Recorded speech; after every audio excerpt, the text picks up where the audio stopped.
Autumn, the season of all seasons, with stunning sunshine in October, despite floods in September, and now snow in November. This sounds like the start of a poem, but there really is no skill in rhyming the latter months of the year. So hastily moving on, here is my autumn on my narrowboat Poo Sticks. Like every middle-class semi-employed individual, I relished in September's offering of forageable fruits. I began with blackberry jam, both seeded and unseeded. I'm setting the bar low for the content of this video. I then additionally foraged some apples from a tree growing on the towpath, whipped out the apple cider vinegar, and made a big batch of chutney. This is all good fun if you can handle your home smelling like a chip shop for the rest of the year. And just look at this collection of conserves. With my jam jars full but with a bounty of fresh fruit remaining, I then moved on to juice making, and found myself quite surprised at the chemistry. I made apple juice for green apples and it's ended up turning bright pink. I don't know what this means. But now it's time for the content you're all here for, narrowboating footage. On my first autumn cruise, I was joined by friends Caitlin and Ollie, who I treated to many sandwiches before taking them on a one-way excursion through Blisworth Tunnel, and leaving them as far away from public transport as is physically possible in mainland UK. Here is an example of a view. There won't be any more of these for the next 60 seconds. Skip ahead if you see fit. Blisworth Tunnel is the longest wide freely navigable tunnel in Europe. To quote Caitlin, that's one for the bucket list. This is how we try and sell Poo Sticks voyages to Daisy, who's just never been on one. There was a scent creeping its way through the tunnel, and we were struggling to identify if it was my sage plant being rubbed against the brick walls, or the aroma of a slightly different herb being emitted from the man on the boat in front of us. It certainly took me back to my time in East London. That smell of weed / sage. That's one for the album. We were concerned that 2,811 metres might be too long without visual stimulation, and we were right. And the fact we've all just gone silent, we have nothing left to say. We're all very over this tunnel. There are no words left for the tunnel. Nevertheless, we made it to the end. You know when you're a kid and you put cling film in the toilet seat? Should we just cover the entire exit? And here we are. We then moored up in Stoke Bruin, not yet aware of just how long Poo Sticks would be spending there. Late September brought with it a monsoon of rain, and with the River Tove running directly into the Grand Union, the area quickly became flooded, and I consequently found myself strolling along a towpath submerged in water. This caused a pretty decent amount of canal drama, which I'm sure is the reason most of you are here, so I'll include plenty of footage. Boats found themselves stranded, and I too found myself affixed to my mooring, though fortunately at the top of the locks and safe from the river. I did, however, encounter problems when out on my cycle rides, and also my runs. It would appear that everywhere I run today, I get stuck. A few days later, the water levels lowered, and I was able to pass through the dammed river crossing. The rain didn't stop though, and intensified overnight. Metal bar, which is just below the water level, was completely visible last night. That's my gauge of how much the water's gone up, and if it goes up another 10 centimetres, that's the towpath flooded. I enjoyed my first taste of mooring on a river, and was pleased to witness yet another beautiful sunset. This was a necessary pick-me-up following a fairly disastrous run.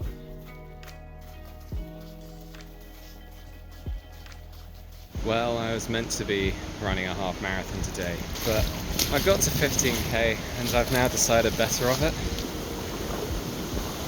This is a weir doing its magic. The weather began settling, and soon enough, vessels could be seen making their way down the cut again. That's a funny sort of boat. I enjoyed my final few weeks of living in the countryside and waking up to an empty towpath. This has quickly become one of my favourite areas. That being said though, with the weather turning and the towpath becoming more treacherous, it's always best to moor yourself nearer to civilization this time of year. So I resumed my journey back to Milton Keynes. Despite its reputation for being nothing but highways and roundabouts, it is a city rich in green spaces. This particular mooring boasts neighbouring with Cowes, whilst only being a 10-minute walk from Asda. If that statement isn't a summary of life in southern England, I don't know what is. You can see it's not a bad spot for solar either.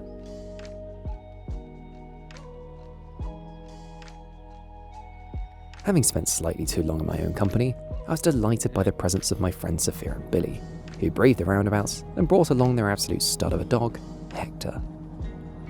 They had their first experience of preparing a meal on a narrowboat. So this is your first experience of being harassed by swans whilst cooking. It's insane, I can't believe that they're just gonna like come in. Where Oh, they one gone? came in. No, they're still there. And the next morning, we fueled ourselves appropriately for the journey ahead. What are we up to? Making a hot chocolate for my coffee. Lovely. Billy's doing the coffee. Hector's made himself comfortable on the sofa, right? See? Coffee for the coffee. What a guy. And all but Hector had a go at steering the boat. So suddenly you look quite nervous, Sophia. Why is that? I can't see a thing. Then with a belly full of pizza, they set off back to the north. Pizza. That's probably ready for the slicing. Warm enough? Hot. It's 3 p.m. I struggled so much there just to find a spot that was in the light. Because it's dark, that's the point. It's very, very dingy. To quantify the level of dinginess, you can resort to the solar controller. In the summer at 3 p.m, I've seen my solar controller go up to 60 amps. Right now it's 0.3. It is 200 times less bright. This autumn has been grey. I've had some sunny days, then they all just ended at once. We are now on about day 10 of greyness. I am running the engine for an hour and a half per day, on average. And I've turned off my lava lamp. In other news, it's Douglas's 10th birthday. Hey dude, say hello. Yeah. The big 10. It's not every day you turn 10, is it? No siree. Good lad, he's got eel. Eel's his favourite.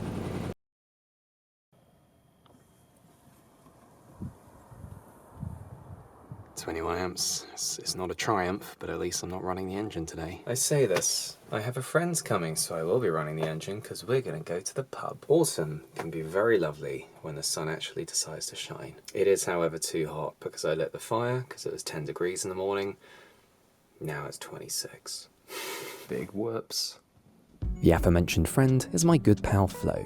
She really brought the sunshine with her, despite also coming from the north, and we embraced the opportunity of a bright evening by tackling the locks before sunset. This was Flo's first go at locks, and anyone would think she's an expert. Just look at her go, a natural. We then moored up and had an excellent pie at the pub. The next day, we were treated to more sunshine and enjoyed a crisp autumnal journey.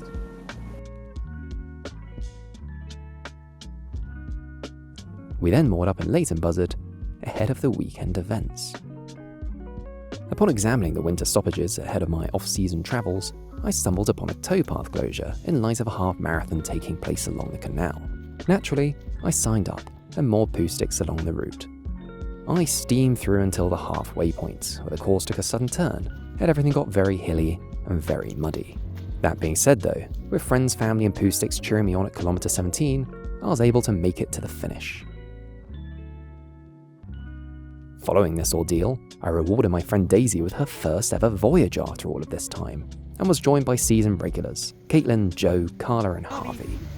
Uncle George? We arrived back at the locks, and were fortunate enough to catch the volunteer lock keepers on their last day before taking their winter hiatus. She's doing it. They were certainly right to call it a year, because only 2 days later, I woke up to this.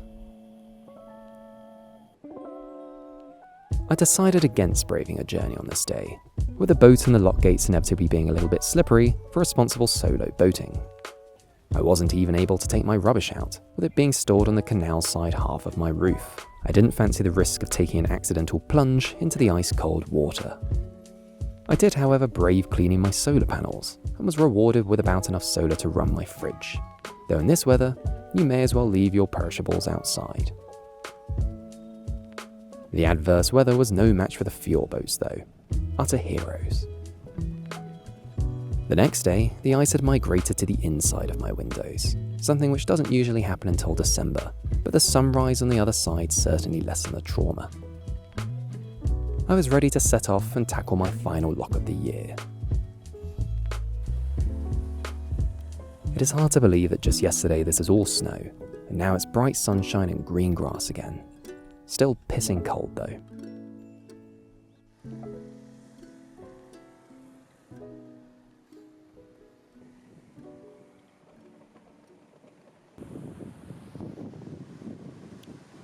It's absolutely freezing. Being in the sunshine is definitely helpful. It's defrosted my ropes at the very least. Been through my last lock of the year. Met some people coming the other way. It was their 4th day of owning a boat, and this poor fella had already fallen in the lock. Some of us are winners, others are losers.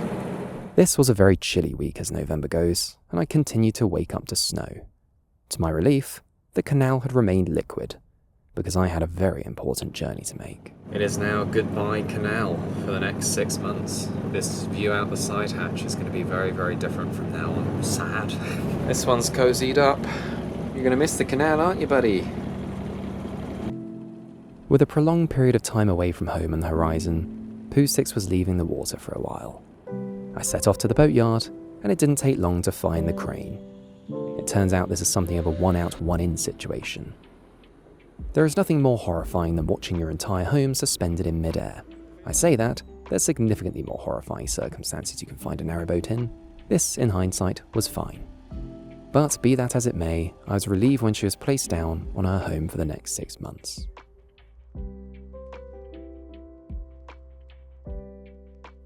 I've now set off on some adventures, and won't be back on the inland waterways until the end of spring. But it's been another delightful year on Pooh Sticks. And when my travels do come to an end in several months' time, there is no place I'd rather return to.